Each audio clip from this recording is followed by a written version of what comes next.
माता की वंदे वंदे BJP BJP नवगठित भारतीय जनता पार्टी स्वागतम नवगठित भारतीय जनता पार्टी स्वागतम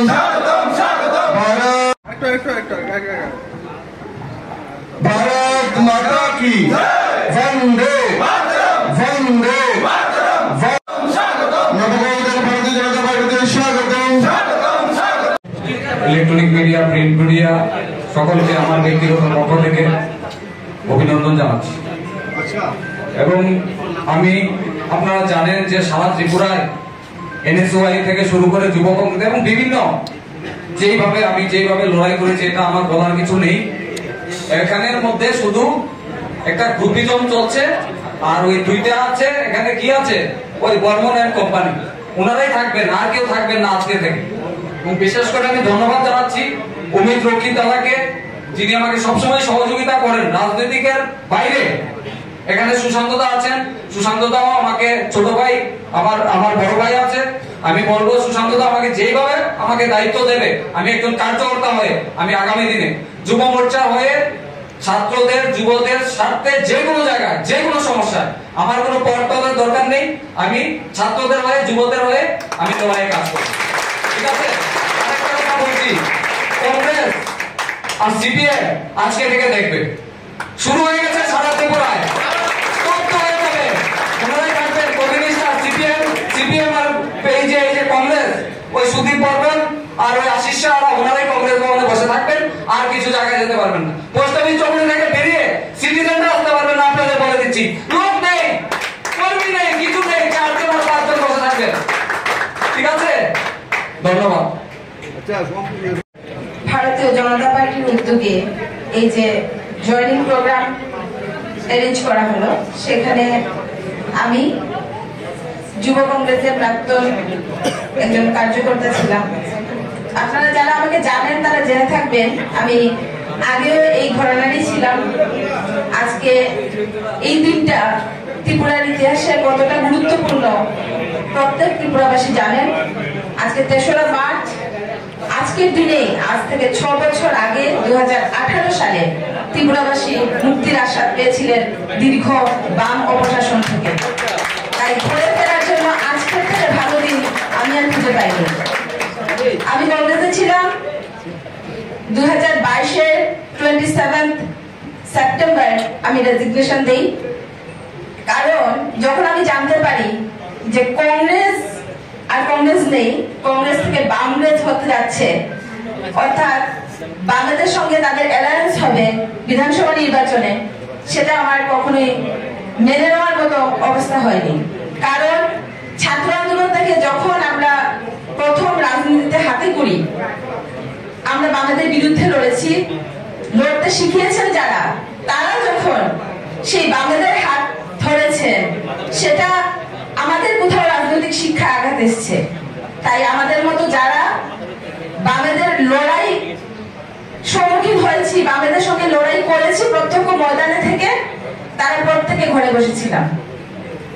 আজ যখন লোকসভার নির্বাচন নির্ঘণ্ট সামনে আসছে ত্রিপুরা থেকে দুটি পদ্ম ফুল রাষ্ট্রনেতা নরেন্দ্র মোদীজিকে উপহার দেওয়ার এই সংকল্প যাত্রায় আমরা প্রত্যেকে সামিল হলাম আমি আজকে আপনাদের সেই সাংবাদিক ভাই বন্ধুদের মধ্য থেকে আপনাদের মাধ্যমে আমাদের বাকি যারা সহসঙ্গী সহযাত্রী সহযোদ্ধারা রয়েছেন প্রত্যেককে আহ্বান জানাবো আসুন ভারতীয় জনতা পার্টির পতাকা তলে সামিল হন এবং এই উন্নয়নের যে যাত্রা যে জোয়ার বইছে দেশ তথা রাজ্যে এই সুশাসনে আপনারাও সামিল হন আপনারাও সাক্ষী হন ধন্যবাদ ভারতীয় জনতা পার্টি জিন্দাবাদ শুধু কংগ্রেস দেখছেন কেন আমি সেটা বুঝি না বলুন যে ত্রিপুরা রাজ্যে বিরোধী দল বলে যারা এতদিন ধরে চিৎকার করতো বা বিরোধী জোট বলে যারা চিৎকার করতো তারা আজকে অস্তিত্বের সংকটে আছে শুধুমাত্র তাদের ভুল নীতির জন্য জনবিরোধী নীতির জন্য এবং এই কারণে জনমানুষে তাদের ভিত্তি যেহেতু একেবারেই দুর্বল হয়ে গেছে ভঙ্গুর হয়ে গেছে এবং তারা সমস্ত মানুষের আস্থা বিশ্বাস হারিয়েছে তার জন্য সমস্ত মানুষ যারা উন্নয়ন চায় যারা রাজ্যের একটা ত্রিপুরা একটা শ্রেষ্ঠ প্রদেশ হবে ত্রিপুরার জনজাতি জাতি থেকে শুরু করে অন্তোদয় অংশের মানুষ থেকে শুরু করে সবাই উন্নয়নের মূল স্রোতে মূল ধারায় ফিরে আসবে এবং এই ত্রিপুরা রাজ্য আগামী দিনে মাথা তুলে গোটা দেশের মধ্যে দাঁড়াবে, সমৃদ্ধির পথে এগিয়ে যাবে, সেই বিশ্বাস যারা রাখেন, সেইটা যারা চান,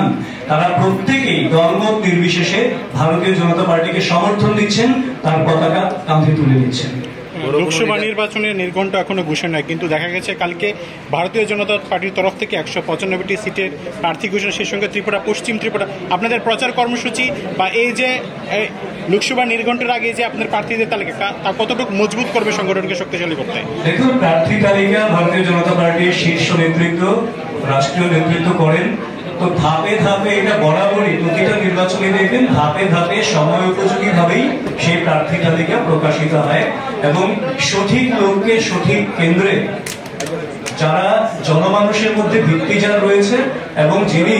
জনমানুষের যে আপনি দায়বদ্ধতা রয়েছে সেটা নিয়ে যারা কাজ করেন, সেই যোগ্য নেতৃত্বকেই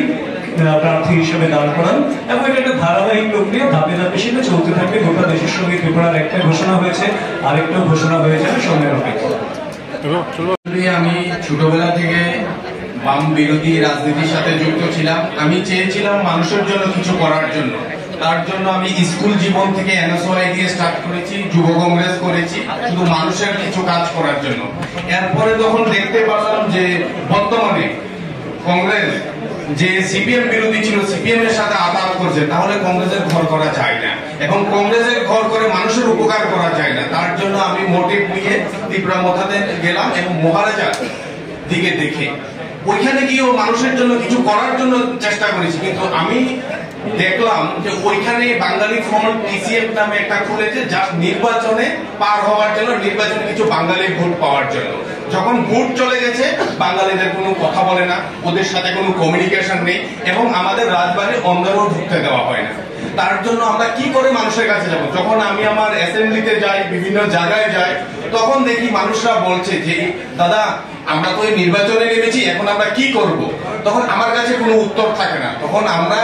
সিদ্ধান্ত নিলাম সবাই মিলে, চলো এমন একটা জায়গায় যাই যাতে মানুষের উপকার করা যায়, আগামী দিনে নরেন্দ্র মোদীর হাতকে শক্তিশালী করা যায় এবং 2024-এ লোকসভা নির্বাচনে আবার প্রধানমন্ত্রী হিসাবে নরেন্দ্র মোদীকে ভারতবর্ষে আনা দরকার এবং মানুষের সাথে, দেশের সাথে। তার জন্য আমরা সবাই আজকে ভারতীয় জনতা পার্টিতে যোগদান করেছি। Thank you.